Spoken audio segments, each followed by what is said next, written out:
જય સ્વામિનારાયણ. બ્રહ્મ સ્વરૂપ પ્રમુખ સ્વામી મહારાજ જીવન ચરિત્ર ભાગ 12.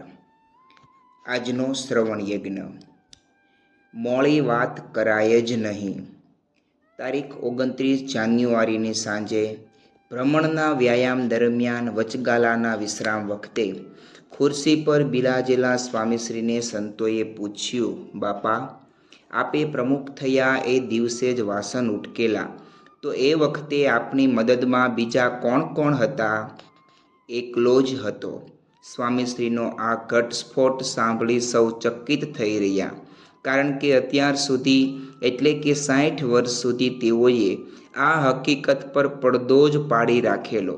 આજે પણ પૂછવામાં આવ્યું ત્યારે સ્વામીશ્રીએ વિગત એવા સંકોચ સાથે બોલ્યા કે તેમાંથી તેઓની ન કરે પોતે પોતાના વખાણની છબી નિસંકોચપણે પ્રકાશી રહી. તેઓ પોતાના ઐશ્વર્યને ઢાંકી રાખવામાં અને વિશેષતાઓને દાબી રાખવામાં તો ખૂબ જ પાવરધા હતા. તેથી જ જ્યારે 2-2ની સવારે દર્શને આવેલા એશિયન પેઇન્ટ કંપનીના પૂર્વ નિયામક શ્રી અશ્વિનભાઈ દાણીએ અહોભાવ ઉચ્ચાર્યો કે સ્વામીજી, આપ જેવું કરો છો એવું તો અમે કરી શકીએ એમ નથી. ત્યારે સ્વામીશ્રી બોલ્યા, અમે ક્યાં કરી શકીએ એમ છીએ? ભગવાનની પ્રેરણા અને ભગવાનમાં શ્રદ્ધા છે એટલે થાય છે. આ સમયે શ્રી દાણીના એક સંબંધીએ નવો વિષય ખોલતા જણાવ્યું, લોકમાં એવું કહેવાય છે કે 3જી પેઢીથી 4થી પેઢીમાં પૈસો જાય નહીં અને ભણતર ચઢે નહીં. આમ મોળો વિચાર છે. આવી મોળી વાત કરાય જ નહીં. સ્વામીશ્રીએ સ્પષ્ટતા કરી આપી. તેઓ હંમેશા ઉત્સાહના જ પ્રેરક અને પ્રવર્તક રહેલા. અમે તો ફરતા રહેવાવાળા છીએ. મુંબઈમાં પૂરા 2 મહિનાનું રોકાણ કરી તારીખ 4/2ની બપોરે અટલાદરા પધારેલા સ્વામીશ્રીએ અત્રે તારીખ 7/2ની સવારે વિસનગર અને વસોના મંદિરોનો પુનઃ પ્રતિષ્ઠા વિધિ સંપન્ન કર્યો. તેની સાથે તેઓએ હાંડોદના મંદિર અને બારડોલીના છાત્રાલયની મૂર્તિઓમાં પણ પ્રાણ પૂર્યા. ત્યારબાદ તેઓ નિત્ય પૂજા અને ભોજનનો ક્રમ પાર કરી પત્ર વાંચનમાં પરોવાયા. તે જ સમયે ઘનશ્યામ ચરણદાસ સ્વામી આવી પહોંચ્યા. સ્વામીશ્રીના સખા સમાન આ સંતે તેઓને એ જ રીતે પૂછ્યું, શું આપને મુંબઈમાં બહુ ગોઠ્યું કે? અમે તો ફરતા રહેવાવાળા છીએ, સ્વામીશ્રી બોલ્યા. તે મુજબ લોક કલ્યાણ માટે આયુષ્યના 90મા વર્ષે પણ પરિવ્રાજકની જીવનશૈલી જાળવી રાખનારા તેઓના સાનિધ્યમાં તારીખ 8/2ની સાંજે યજ્ઞપુરુષ જયંતીની ઉજવણી શરૂ થઈ. તેની એક પ્રસ્તુતિમાં શાસ્ત્રીજી મહારાજની ગાથા ગૂંથાતી ચાલી. તેમાં પોતાની અમૃતધારા ભેળવતા સ્વામીશ્રીએ જણાવ્યું, શાસ્ત્રીજી મહારાજનો જન્મ જ અક્ષર પુરુષોત્તમની નિષ્ઠા થાય, એના મંદિરો થાય, એનો પ્રચાર થાય એ માટે હતો. તેઓ ગામો ગામ ફરે, ભિક્ષા માગે, કથા વાર્તા કરે, પણ મનમાં કોઈ ઉદાસીનતા નહીં કે આપણને દુઃખ પડે છે, ઉપાધિ થાય છે તો આ કામ મૂકી દઈએ. એમના જીવમાં કોઈનું અહિત થાય એવો સંકલ્પ પણ નહીં. બોરસદમાં કેસ થયો ત્યારે સામા પક્ષવાળા મુંબઈથી કનૈયાલાલ મુનશીને લાવ્યા હતા. તેઓ બહુ આગળ પડતા વ્યક્તિ અને વકીલ. આખો દિવસ દલીલ કરે ને સાંજ પડે શાસ્ત્રીજી મહારાજના દર્શને આવે. છતાં શાસ્ત્રીજી મહારાજ એમને વાત પણ ન કરે કે તમે કેસ લડશો નહીં, તમે આમ કરજો, તેમ કરજો. તેથી મુનશી પ્રભાવિત થયા ને સામા પક્ષવાળા પાસે બોલ્યા કે તમે જો આ શાસ્ત્રીને બરાબર સાચવ્યા હોત તો આખી દુનિયામાં સત્સંગ સારો થાત. આવી શાસ્ત્રીજી મહારાજની સાધુતા હતી, જેના વેરી ઘાવ વખાણે. કોઈ દિવસ કોઈના માટે ખરાબ બોલ્યા નથી. જોગી મહારાજે પણ એ જ કર્યું.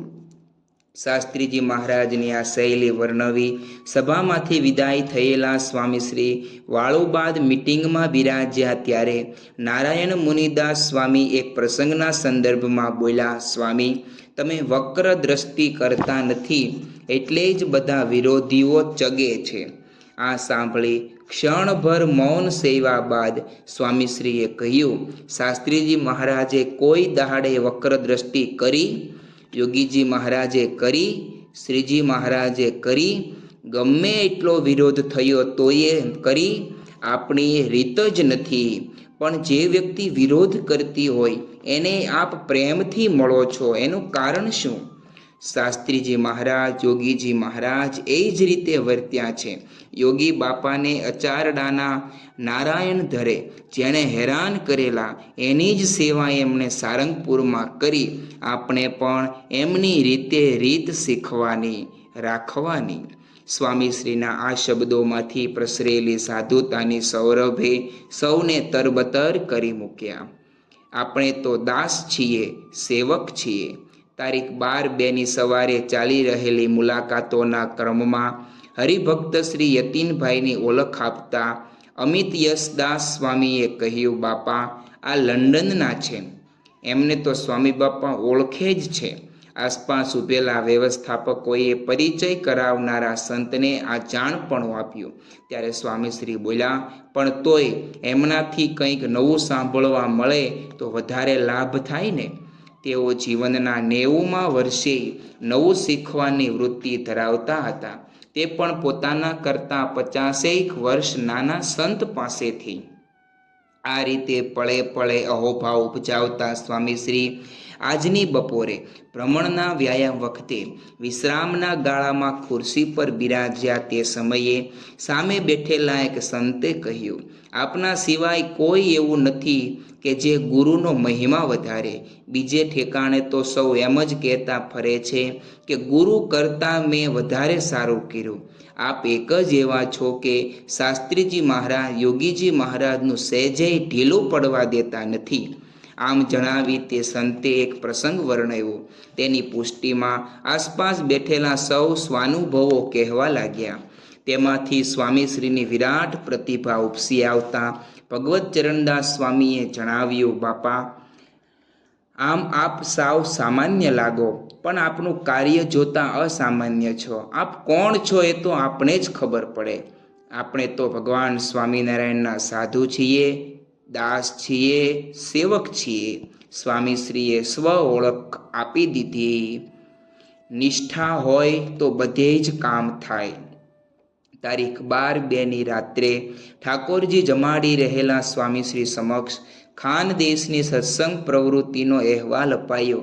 ત્યારે તેમાં રજૂ થયેલી એક વાતના સંદર્ભમાં સ્વામીશ્રીના મુખેથી શબ્દો સરી પડ્યા કે આપણે પૈસા આવે એના માટે મંદિર નથી કરતા, પણ સ્વામિનારાયણ ભગવાનનો મહિમા સમજાય એના માટે કરીએ છીએ.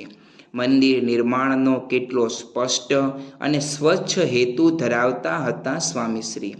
તે સાથે તેઓએ આજે શાસ્ત્રીજી મહારાજના સમકાલીન વિજ્ઞાનદાસ સ્વામીને યાદ કરતા કહ્યું, વિજ્ઞાન સ્વામીને ધુલિયામાં ધકેલા તો આખું ખાનદેશ જગાવ્યું. માણસ ધારે તો બધે હલાવી શકે, વેરાનમાં પણ વન ખીલવી શકે. નિષ્ઠા હોય તો બધે જ કામ થાય. કાર્યની સફળતાનો આ મૂળભૂત સિદ્ધાંત સમજાવી સ્વામીશ્રી તારીખ 13/2ની સવારે ભોજન બાદ પત્ર વાંચનમાં પરોવાયા. ત્યારે તેઓના હાથમાં બારડોલીના છાત્રાલયનું ઉદ્ઘાટન સૂચવતી આમંત્રણ પત્રિકા આવી, પરંતુ તેમાં મહારાજ, સ્વામી અને પોતાનો ફોટો જોઈ એ નિમંત્રણને પાછું મૂકી દેતા સ્વામીશ્રી બોલ્યા, શાસ્ત્રીજી મહારાજ, યોગીજી મહારાજના ફોટા કેમ મૂકતા નથી? તેઓના આ વ્યથાસૂચક વાક્યમાંથી તેઓની ગુરુ ભક્તિ નીતરી રહી. તેથી તરબતર તેઓ આજની સાંજે રવિ સભામાં પધાર્યા. ત્યારે છાત્રાલય તેના વાર્ષિક મહોત્સવ નિમિત્તે સ્થાનિક વિવિધ રજૂઆતો કરી રહેલું. તેમાં એક સંવાદની ગૂંથણીમાં વર્ણાયેલી નોબલ પારિતોષિકની વાતનો આધાર લઈ સ્વામીશ્રીએ આશીર્વાદ આપ્યા કે આજે દુનિયામાં નોબલ પ્રાઇઝ બહુ વખણાય છે, પણ મૂળ એટલું જ છે કે આપણા આચાર વિચાર શુદ્ધ હોવા જોઈએ. દુનિયાના હોદ્દા અધિકાર પ્રાપ્ત થાય એ લૌકિક રીતે જરૂરનું છે, પણ ખરું તો આપણા આત્માનો ઉદ્ધાર છે. જેટલી શુદ્ધિ ને પવિત્રતા હશે એટલું આપણું મગજ કામ કરશે. બધી જાતના ઇનામો મળશે, પણ ભગવાન મેળા છે એ મોટું ઇનામ. આ ઇનામનું વિતરણ કરવા ઠેર ઠેર વિચરતા સ્વામીશ્રી રવિ સભા બાદ ઉતારે પધાર્યા ત્યારે અહીં ઠાકોરજીને પોઢાડવામાં આવી રહેલા તે દર્શન કરતા સ્થિર થઈ ગયેલા તેઓ પોઢો પોઢો સહજાનંદ સ્વામી પદ પૂરેપૂરું ગવાયું ત્યાં સુધી ઊભા જ રહ્યા. ઉંમર વધતા તેઓની કાયા ઘરડી થયેલી, ભક્તિ નહીં. પ્રભુની રુચિમાં ખુશી થાવું. તારીખ 14/2ની સવારે સ્વામીશ્રીના વરદ હસ્તે ગોધરાના નિર્માણાધીન મંદિર પર શોભનારા કળશ તથા ધજાદંડનું પૂજન થતાં આ ક્ષેત્રના હરિભક્તોએ જય ઘોષ ગજવી આનંદ વ્યક્ત કર્યો. તેમાં આદિવાસી સત્સંગીઓના ઢોલનો નાદ અને નૃત્યનો તાલ ભળતા વાતાવરણમાં ઉત્સવની હવા જામી ગઈ. તેને શ્વાસમાં ભરી તરોતાજા થયેલા સંતોએ તારીખ 15/2ની સવારે સ્વામીશ્રી સાથે એક રસપ્રદ ગોષ્ઠી માંડી દીધી. તેમાં હાલ નાજુક બનેલા સ્વામીશ્રીના સ્વાસ્થ્યની ચિંતા વ્યક્ત કરતા એકે કહ્યું, બાપા, બીજું કાંઈ નહીં, પણ આપે બળિયો સંકલ્પ રાખવાનો છે કે 125 વર્ષ સુધી લાભ આપવો છે. એ તો મહારાજ રાખે એટલું રહીએ.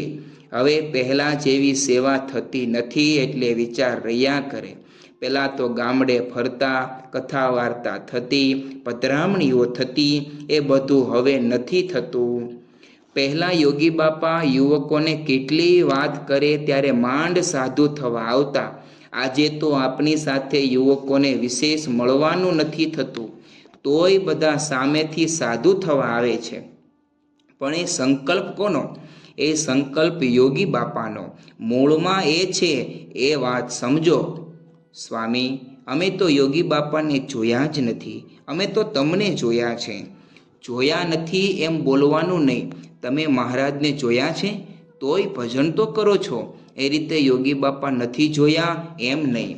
આપણે જોગી મહારાજ છે જ, એમના દર્શન થાય છે જ, એ મુખ્ય છે, તો જ આપણું ગાડું ચાલે છે. એ ગૌણ થઈ જાય તો આપણું પડી ભાંગે. એક વસ્તુ છે, ભગવાનને કરતા માનવાના. સારું થાય તોય ભલે ને ન સારું થાય તોય ભલે. નાસીપાસ થવાની જરૂર નહીં. ગાંધીનગરમાં આતંકવાદવાળા આવ્યા એમાં આપણે ગભરાઈ જઈએ કે શું થશે, કેમ થશે, પણ ધીરજ રાખી તો એની મેળે કામ પૂરું થઈ ગયું. હિંમત રાખી માળા ફેરવીએ, પ્રાર્થના કરીએ તો ભગવાન કામ કરે. બાપા, આપણે દ્રઢ વિશ્વાસ છે કે મહારાજ કરતા છે જ. આપણે કરવાનું બધું, પણ કરે છે તો એ જ. એમાં સારું થાય તો એમની ઈચ્છા, ને ન સારું થાય તો એમાં પણ આપણને અહમ આવવાનો હોય તો ન થવા દે. આ બધામાં આપનું સાનિધ્ય ખૂબ જરૂરી છે. સાનિધ્ય છે જ, આપણે ક્યાં જતા રહ્યા છીએ? બસ રાજી રહો ને દર્શન આપો. ને સારંગપુરમાં શતાબ્દી ઉજવવાની છે. એ તો ભગવાનની જે ઈચ્છા એ પ્રમાણે થવાનું છે. રહેવાના છે કે જવાના છે એ એમની ઈચ્છા. અત્યારથી આ બધા ભડાકા કરવાની જરૂર શું? બધા મંડી પડ્યા છે 100 વર્ષ. પેલા દિલીપ સ્થાનિક હરિભક્તને 10 વખત ના પાડી છે તોય રોજ શતાબ્દીની જય બોલ્યા કરે છે. પણ ભગવાન કરતા છે, એમની ઈચ્છા હશે ત્યારે થવાનું હશે તો થશે, ને ન થાય તો કાંઈ નહીં. પણ એનો અત્યારથી ગોકીરો કરવાની જરૂર છે નહીં. અત્યારે બધા ખેંચાખેંચ કરે છે. મુંબઈવાળા કહે મુંબઈ કરો, સારંગપુરવાળા કે સારંગપુર કરો, બોચાસણવાળા કે બોચાસણ કરો, સુરતવાળા કહે સુરત કરો. બધા ભલે કહે, પણ આપણે શાસ્ત્રીજી મહારાજ કહે એમ કરીશું. એ તો કહે છે કે બધા બોલવાનું બંધ કરો. આપણે જાણે આપણું ધાર્યું થાય એમ બોલીએ છીએ, પણ આપણે ગમે એટલું કરીએ તોય ભગવાનનું ધાર્યું થાય છે. એને રાખવા હશે તો રાખશે. ભગવાન રાખે એમ રહેવું છે. ભગવાનની ઈચ્છાથી જે થશે એ, અને ના થાય તો એનો હરખ શોક નહીં. પણ બોલ બોલ કરે ને ન થાય તો ઉદાસ થઈ જાય. ઉદાસ થવાની જરૂર નથી ને રાજી થવાની જરૂર નથી. મહારાજની ઈચ્છા પર છોડી દેવાનું. સત્સંગ આટલો વધ્યો છે એ આપણા પ્રયત્નથી થાય છે. આપણે તો આજ્ઞા પ્રમાણે સેવા કરીએ એટલું થાય. આશરે પોણો કલાક સુધી ચાલેલા આ વાર્તાલાપમાં સ્વામીશ્રી એક જ આલાપ છેડતા રહ્યા કે પ્રભુની રુચિમાં ખુશી થવું. તે દ્વારા તેઓએ વધુ એકવાર પોતાની શતાબ્દીના સાદ નાદને શાંત કરી દીધો. શ્રી સ્વામિનારાયણ ભગવાનની જય.